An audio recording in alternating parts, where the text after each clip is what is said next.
बुंदेलखंड को अगर समझना है तो सिर्फ प्रधानमंत्री नरेंद्र मोदी की रैली से जरा सा आगे बढ़कर समझना इस रूप में भी चाहिए कि प्रधानमंत्री नरेंद्र मोदी को बहुत पसंद है ये बुंदेलखंड का इलाका, क्योंकि 2019 लोकसभा चुनाव में भी प्रचार की शुरुआत प्रधानमंत्री नरेंद्र मोदी ने इसी बुंदेलखंड इलाके के महोबा से की थी। फिलहाल मैं इस वक्त ललितपुर, ये दशावतार मंदिर जो गुप्ता काल की विरासत को संजोए हुए है, और बुंदेलखंड उत्तर प्रदेश का सियासी तौर पर सबसे छोटा रीजन है। महज 19 सीटें यहां पर आती हैं, लेकिन बुंदेलों ने 2017 में जमकर प्रेम उड़ेला था बीजेपी पर। 19 की 19 सीटें बीजेपी के खाते में गई थी। इस बार क्या होगा, सी वोटर के सर्वे के आंकड़े का इंतजार है।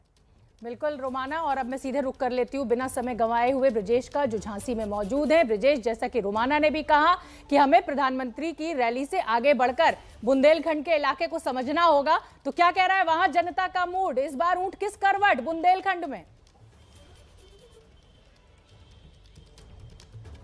देखिए शोभना, बुंदेलखंड के मूड को समझना बड़ा आसान नहीं, बड़ा कठिन काम है, क्योंकि बुंदेली जो लोग हैं हर बार अलग अलग लोगों को चुनते हैं। पिछली बार उन्होंने बीजेपी को बहुमत दिया। आप कल्पना करिए कि 19 की 19 सीटें पूरी बीजेपी की झोली में डाल दें। मगर इस बार बुंदेलखंड के लोग क्या सोच रहे हैं, क्या समझ रहे हैं और किसके पक्ष में जाके बैठेंगे, इसके लिए हमारे साथ बात करने के लिए सबसे पहले यहाँ के रवि शर्मा, जो बीजेपी के विधायक है।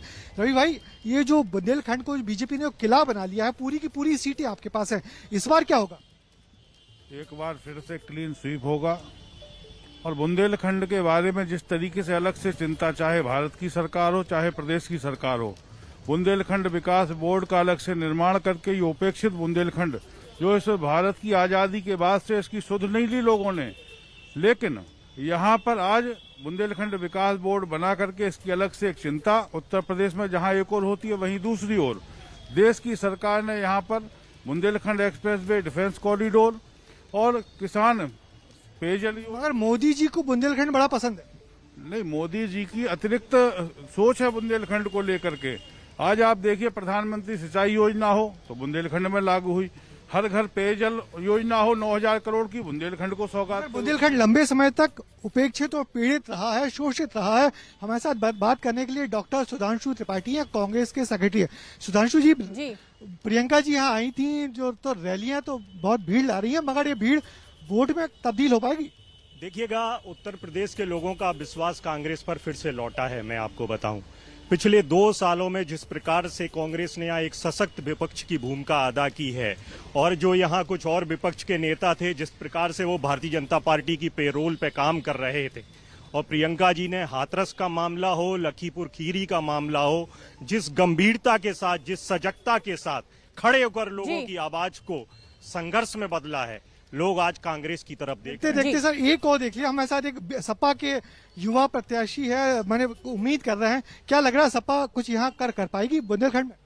देखिए, बुंदेलखंड में सिर्फ नाम बदलने के अलावा कुछ नहीं किया गया है भारतीय जनता पार्टी के द्वारा। इस बार हम 19 से 19 पूरी सीटें समाजवादी ले जा रहे हैं, ये पक्का मान लीजिए। चलिए देखते हैं, दावे हैं, दावे का क्या, ठीक 2 महीने बाद क्या परिणाम आएंगे देखना बाकी होगा। मगर फिलहाल तो बीजेपी को उम्मीद है कि अपना किला बचाएगी, कांग्रेस को उम्मीद है, सपा को उम्मीद है कि इस बार किले में संग बिल्कुल ब्रजेश, और बहुत बहुत आनंद आता है जब इस तरीके से तमाम नेताओं से बात की जाती है। सब अपने अपने दावे जीत के पेश कर देते हैं।